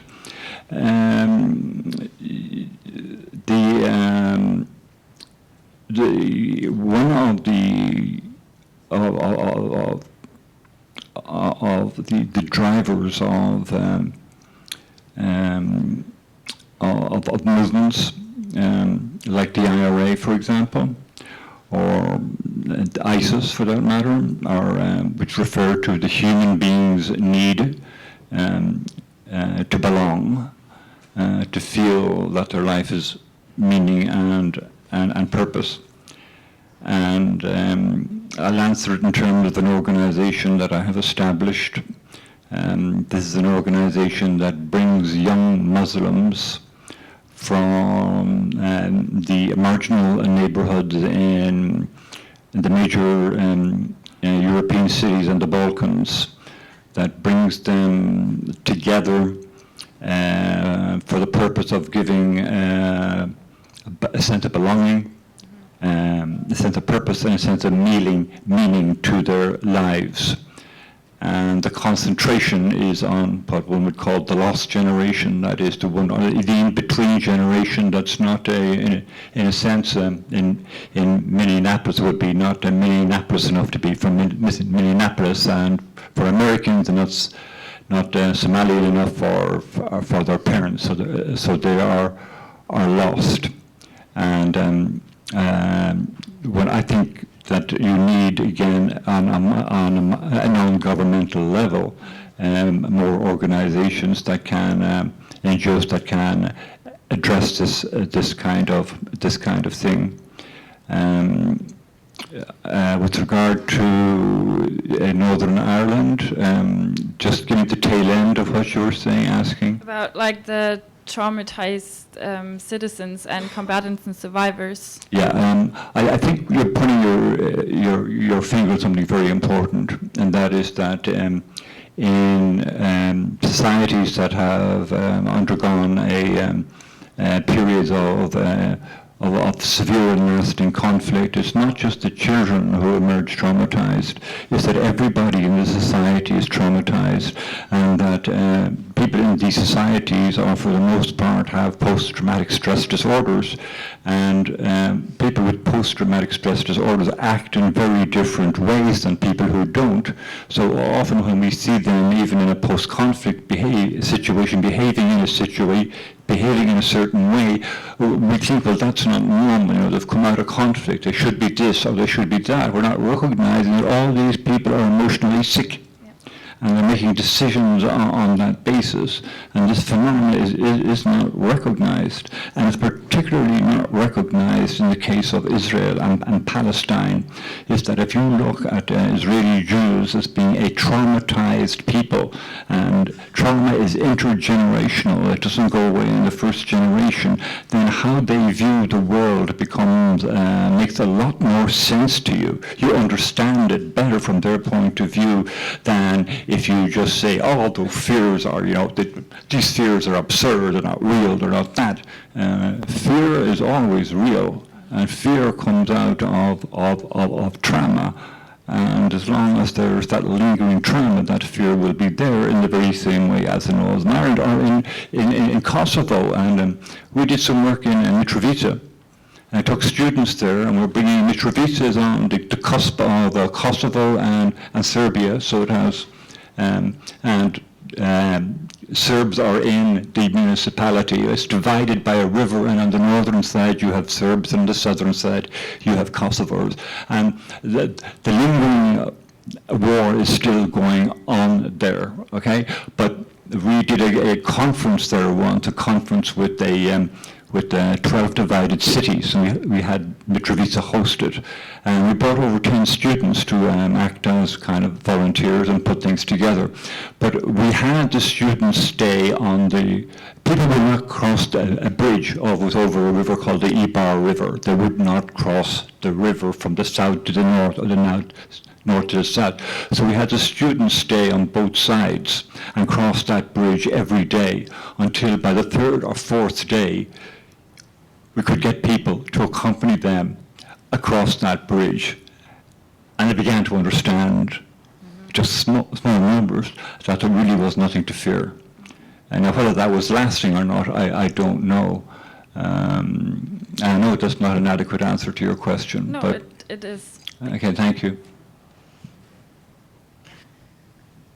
Again, very quickly, absolutely, and I think looking back at the experience that I've had in Bosnia as well as in Kosovo, that this is a very much overlooked aspect of conflict, I think, and we tend to work very much at the institutional level, and we spend a lot of resources on trying to dismantle wartime narratives by shifting collective responsibility through tribunals and war, so that no one says, well, the Serbs did this to us, but a specific individual at this time committed these actions, and so on and so forth.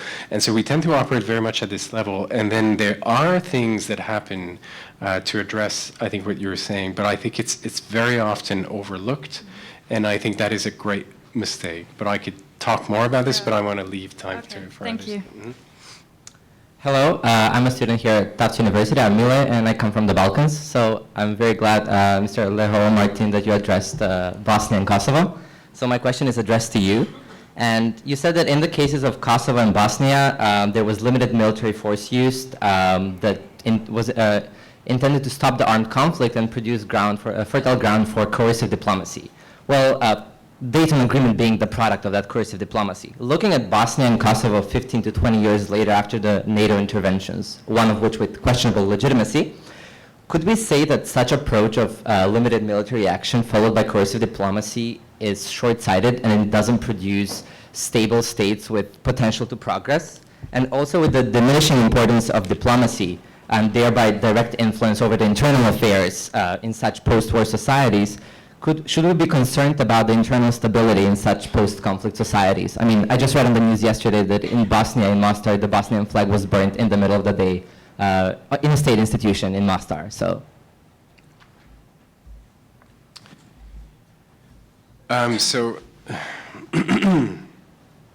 I think I tend to think it's very fashionable 10, 15, or 20 years after a peace agreement to look at the specific, not weakness, but a number outline concerns about a specific peace process and peace agreement. It's very fashionable. It was very fashionable when I was in Bosnia, and you have a lot of people who criticize. My take on that for working just on this specific implementation of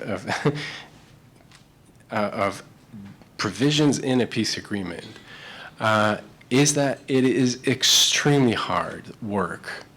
And when I look at people, and I know that Ambassador Feldman worked with Richard Holbrooke, I feel very uncomfortable with, and I'm not saying that we shouldn't criticize, but I feel very uncomfortable with the liberal, ways in which some people criticize, the provisions. And in my work, many people, I remember we would be a bunch of lawyers together, and people would say, well, this could have been drafted better, or this is really not precise. And in my mind, it's like, well, at least it's there. It's been drafted and it's been agreed upon. And we're in a much better position today to work calmly through a process or a diplomatic process by which we refine our understanding of a specific understanding or provision than if we had nothing. And so in many ways, I'm very reluctant to see that. I see negotiated settlements as the beginning of a process, and then there are a lot of people who should be and who do work on refining and steering this process along, and that's perfectly fine.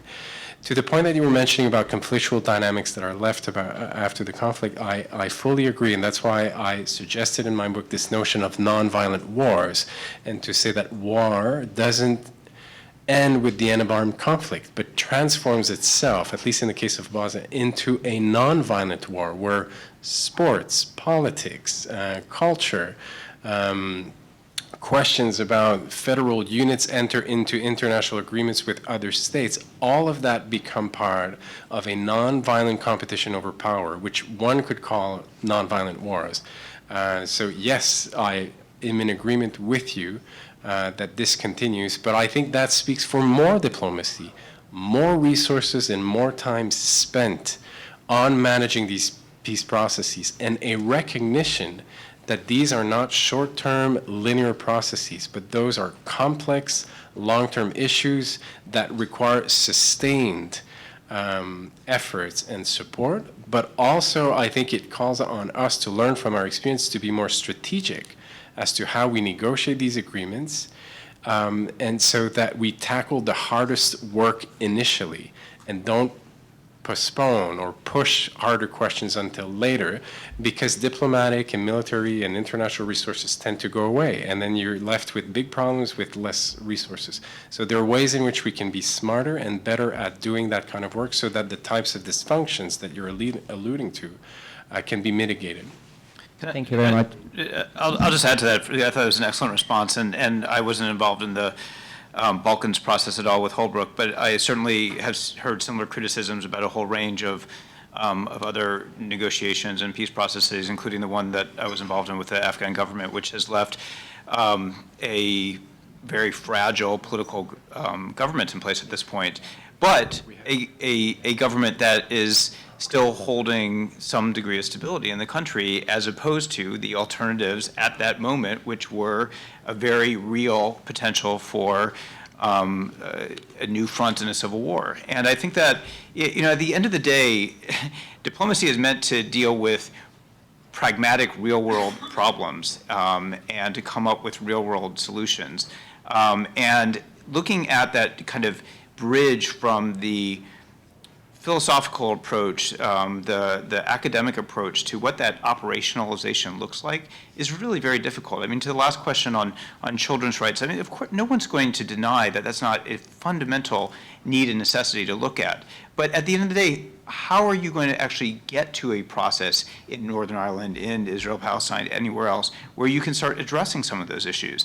And I think what we've all, I mean, to try to draw some sort of link through all of our presentations as we're nearing the end, I think that there's clearly the fracturing of the global community, even in a best case scenario without a Trump administration, in my mind, a very difficult slog working with the UN, with other multilateral organizations, with the limits of what we have. But again, what are the alternatives? I mean, it cannot be just a military approach. It cannot be just other levers. There has to be a diplomatic component there. And so while we've all said that there's a diminished importance of diplomacy, I think that means that we recognize that it is on the decline in terms of its use, but that I think that we all believe that there should be a more robust embrace of diplomacy, and that means all the new and creative approaches that can be found there, whether that's with city-states. One thing we haven't mentioned at all is through multinational businesses and the role that really that very significant businesses are having, including in the pushback to the immigration executive order as they respond to their consumers and constituencies and others, with NGOs, with religious groups. So we can think about a whole range of ways to adapt this and make it more flexible and have more impact at the end of the day. But I think it heightens the need for your generation to grapple with what this means to be effective and how to ensure that this is squarely one of the options that can be drawn upon to all of our interests in a more pragmatic manner. Just going back to the city, and this is apropos, is that we have, as a unit, we have an organization, and it brings divided cities together, and it works on a very simple principle. And that is that one divided city is in the best position to help another. And Sarajevo and Srebrenica are members, as is Belfast and Derry, Londonderry, and Nicosia and Jerusalem. And they come together, they host each other every year in rotation, so to speak, and they share their experiences. At the beginning, the first is to get them past the belief that somehow their situation is unique. They have to understand that they are just like any other society in conflict. And then they do projects, and they're required to do projects where they have to be a project where the different sides in a city or whatever have to either carry out a project that will improve reconciliation in its own city, or will help somebody else who's worse off than they are. And again, this is not mind-blowing, it's not global, it's never going to solve anything, but it's like to really reiterate, it's so easy to criticize these agreements, but those who criticize them have very little understanding of how deep the divisions were. And we don't often use the word hatred, but a hatred does exist, and people do hate, and it takes a long time, generations, to take all the layers of that fear and hatred away. So it's easy, And what's the alternative? Let's go back to war. Why not? Let's develop our own machines, and they can go to war and do it for us. All right, I think we're going to have time for the last 3 questions, but we'll have to move pretty quickly. Hello? Speak loudly. Hello? Gabrielle, I'm a high school student, homeschooled. My question is for Ambassador Feldman. How, given that there's been this perceived lack of trust between the government and the State Department, and the recent ambassadors being fired under Trump, how does the government recover from this problem under a new president? How does given many ambassadors who have moved on to other roles, how has that recovery happened, and what are the impacts for the dynamic among the ambassadors? It's a broad question which was raised previously as well in terms of what is the role of a foreign service officer and a civil servant in administration. The whole idea is that they are non-politicized, that they are the repositories of institutional history and knowledge and expertise, and can be drawn upon despite whoever is the political lead of the department. And what you've started to see here, and we have to see exactly, I mean, I don't want to overdraw conclusions at this point, because it is the prerogative of every new administration to at least remove the assistant secretaries, basically, and above at the State Department, and put in place their own people. What will really be watched is who is coming in place, and what role do they give to the civil servants and foreign service officers. I think what's been more distressing for some of us from the outside who've had experience at state is not just that many of these assistants and others, assistant secretaries and others, have been removed, but how are they going to, how's this administration going to deal with the reservoir of expertise and skills among the rank and file? And so to have the White House spokesperson criticize, over 1,000 foreign service officers who signed in a historic moment a dissent channel about the executive order, and say either get with the program or leave, and the fear of retaliation, when the entire point of that dissent channel was from the Vietnam War to ensure that alternative voices could be heard and elevated without reprisal, is going to be very, very important. So I think what people will be looking for is, how are those career experts dealt with? Are they listened to by the senior leadership? Are they brought into decision making? Are they briefed, or are they continued to be marginalized? And we'll have to see, because at this point, other than the Secretary of State and the permanent representative to the UN, there is not a single leadership position filled a month into the administration. Thank you. Hi, I'm Daw. My question is directed towards Professor O'Malley. So my question is on track 2 diplomacy, and I would like to ask about your experience regarding... Can you speak up, please? Yeah. All right. So my question is on track 2 diplomacy, and I would like to ask about your previous experience regarding conflict resolution in Ireland and South Africa, but also look forward into the future to try to see how civilians can play a role in the future of diplomacy as we see more and more countries becoming more decentralized, we see the rise of cities, and so on and so forth. I think track 2 diplomacy has proved its worth over the years, and it exists in many forms. And just one initiative that I was part of involved bringing the chief negotiators from Northern Ireland, who were stuck at the time in 1977 and able to deal with their disagreements, but at a request, President Mandela invited them to South Africa, where they met for 4 days in a secret location with all of the major negotiators from all the parties, left, right, centre, racist, non-racist, in South Africa.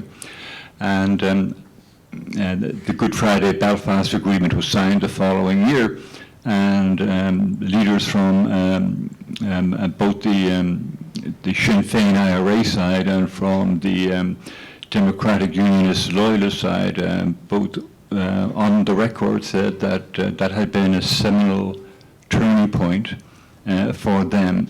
So these things can work, and then again, they may not work, but the thing is, one must always take the risk and see, to not be afraid to try to bring people together in new ways. Sometimes it won't work, but sometimes it will, and the impact may be small, it may be important, it may have no impact at all. But that does not mean that we must not try, and the trying is the important thing. Thank you. Thank you. Good afternoon, gentlemen. I'm Midshipman 4th class year, a freshman at the United States Naval Academy. I'd first like to thank all of you for coming here to speak today. I have a question directed to Mr. Roy Martin and Ambassador Feldman. So with regard to the decentralizing effect of globalization and the fragmentation of states as we see. I would like to put in with the consideration of a military that belongs to the nation state that kind of safeguards, that preserves the sovereignty of the nation, as well as interdependency of states within a nation. I would like to ask for your opinion on this issue of Taiwan, of China, or whether if there's a pathway to reconciliation that is not through armed conflict and through diplomacy for that issue. Yes. What I would say about that is obviously these are sovereign issues that the Taiwanese and the Chinese have to obviously deal with themselves. What has emerged over the last few decades with the One China policy is a way pragmatically to work through it, which is why I think there was so much concern when President Trump took the call from the Taiwanese after the elections by seemingly unthinkingly, although now in retrospect we know that it was pre-planned and fairly strategic, but to seemingly enter into the midst of a decades-long resolution to this without having a clear sense of what was next and how to actually get there was quite dangerous. It's interesting that in the positions that have been reversed just in the last month, the first was his acknowledgement when he spoke with the Chinese premier on maintaining a one China policy. I don't think that in any way means that there should not be efforts at continued reconciliation, but the reconciliation has to originate from the key parties, and then the rest of the global community has to decide how to best arrange itself and work through existing organizations to support what those processes may be. But it's quite important that we have had something that is workable and has kept peace and prosperity, certainly in the instance of Taiwan, over the last few decades in the interregnum, and we'll have to continue to see how we expand that. Depending, the other really significant issue, obviously, is what this administration's approach will be to China, and given the very bellicose language, given the potential threats of trade wars and everything else, how do you, and this goes again to the fundamental sense of diplomacy, how do you leverage power if you don't have the relationships to engage with? How do you encourage China to do more on North Korea if you're also threatening them on a range of other issues? How, in the instance of Afghanistan, do you talk about adding several thousand more international troops, which should not be from the U.S., if you're going to criticize Australia and Germany and the NATO partners who have been most responsible for diversifying that threat? And so I think it all goes to a continued need to build those relationships and allow those most concerned with the conflict to obviously lead on their own internal processes, but figure out what the organizations should look like to support those. So I think Ambassador Feldman is in a much better position to give you a thoughtful answer to your question. So I defer to him. Right. Thank you. All right. I want to thank our panelists for their participation, as well as our engaged audience and their questions. We're going to take a break now for the small group discussions, and we'll be back in here at 8 p.m. for the panel. Oh, at 7? Okay. We'll be back here at 7 for the next panel, which is Future Imperatives for American Foreign Policy. Oh, keynote.